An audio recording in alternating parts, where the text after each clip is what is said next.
Hello, what's up everyone? So now we're gonna look at forfeiture. Now forfeiture is kind of a short topic, so I guess this will take like less than 10 minutes. So without further ado, let's go. First, forfeiture is a power that the state authority holds, and before forfeiture even happens, the land administrator can decide to do two things. This is in the event of a non-compliance by any proprietors. Okay, so the land admin can decide either to impose the fine or to forfeit the land back to the state authorities. Now these are the two choices that they have. Firstly, we'll go over fine first. Whatever lah. Okay. Fine is in section 127 subsection 1A of the National Land Code, which states that before the issuance of a fine, the the land administrator will submit or will issue Form 7E. Now, Form 7E is basically asking the proprietor to explain why they should not fine him. So, macam to give reasons lah kenapa that proprietor is not obligated to pay a fine. And there are two outcomes from this. Firstly, if the explanation is satisfactory and the land administrator is satisfied with the reasoning that the proprietor gives, there won't be any fine imposed onto the proprietor, as in section 127 sub 1A para A. And if not, that means if the land administrator thinks that the explanation is not satisfactory, then there will be a fine of 500 ringgit, and there will of course be an amount of time or a duration of time in which the fine will be paid. If the fine is not paid, then there will be a further penalty of 100 ringgit per day. So like after the period has ended, it will like increase by 100 per day. So 6, 700, 800, 900 macam tu every day. Okay, it increases every day. And if the breach continues, they will then issue a form called Form 7F, which is forfeiture after 6 months. Now, forfeiture is basically them taking back the land from the proprietor lah. So this is the fine route. Now let's look at the forfeiture route.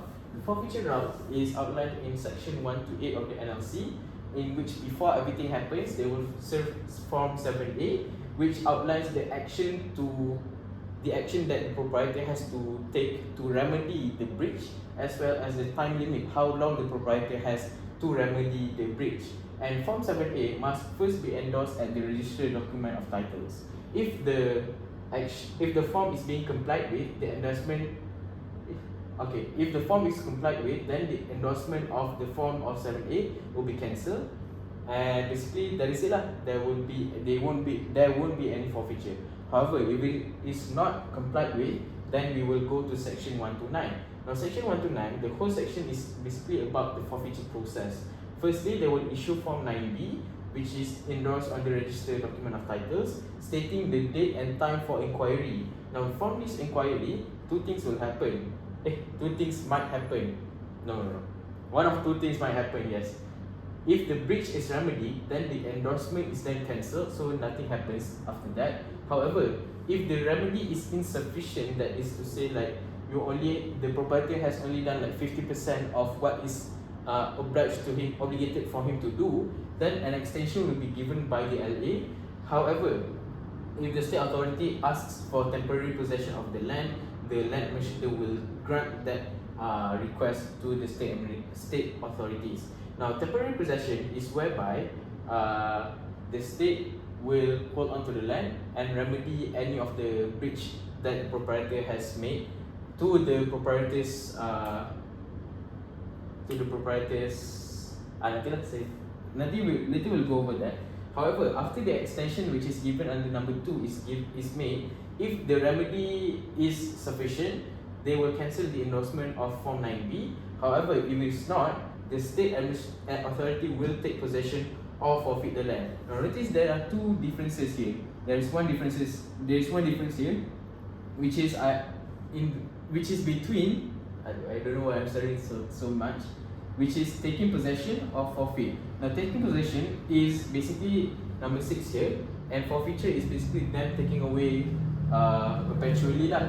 However, for temporary possession, which concerns this as well as this, temporary possession is when the state authority will remedy the breach. However, the cost borne to remedy the breach is borne by the proprietor, not the state authorities lah. And after the remedy, the land will be returned to the proprietors. However, if after returning the land to the proprietor, if the condition is further not complied with after that return, they will automatically forfeit the land back to them. So this is the basic two routes that the state authorities can take should there be a breach of condition. Okay, so that is it. See ya.